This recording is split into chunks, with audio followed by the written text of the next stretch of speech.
मैं कहना चाहता हूं, जिन भारत विरोधी और आतंकी संगठनों ने भारत माता के मस्तक पर हमला करके कई परिवारों के सिंदूर मिटाए थे, उन्हें भारतीय सेना ने ऑपरेशन सिंदूर के माध्यम से इंसाफ दिलाने का काम किया है। और इसके लिए आज सारा देश भारतीय सेनाओं का अभिनंदन कर रहा है। ऑपरेशन सिंदूर सिर्फ एक सैन्य कार्रवाई भर नहीं है, बल्कि भारत की राजनैतिक, सामाजिक और सामरिक इच्छा शक्ति का प्रतीक है। यह ऑपरेशन आतंकवाद के खिलाफ भारत की दृढ़ इच्छा शक्ति का और सैन्य शक्ति की क्षमता और संकल्प शक्ति का भी प्रदर्शन है। हमने दिखाया है, भारत आतंकवाद के खिलाफ जब भी कोई कार्रवाई करेगा तो आतंकवादियों और उनके आकाओं के लिए सरहद पार की जमीन भी सुरक्षित नहीं रहेगी।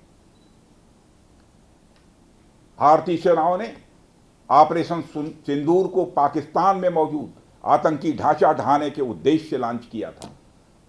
हमने उनके आम नागरिकों को कभी निशाना नहीं बनाया था, मगर पाकिस्तान ने न केवल भारत के नागरिक इलाकों को निशाना बनाया, बल्कि मंदिर, गुरुद्वारा, गिरजाघर पर भी हमले करने का प्रयास किया। भारतीय सेना ने शौर्य और पराक्रम के साथ साथ संयम का भी परिचय देते हुए पाकिस्तान के अन्य ठिकानों पर भी प्रहार करके करारा जवाब दिया है। हमने केवल सीमा से सटे सैन्य ठिकानों पर ही नहीं कार्रवाई की, बल्कि भारत की सेनाओं की धमक उस रावलपिंडी तक सुनी गई जहां पाकिस्तानी फौज का हेडक्वार्टर मौजूद है।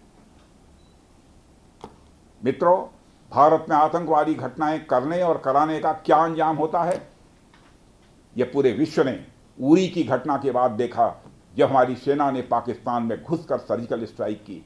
पुलवामा के बाद देखा, जब बालाकोट पर एयर स्ट्राइक की गई। और अब पहलगाम की घटना के बाद दुनिया देख रही है कि जब भारत ने पाकिस्तान के भीतर घुसकर मल्टीपल स्ट्राइक्स की हैं।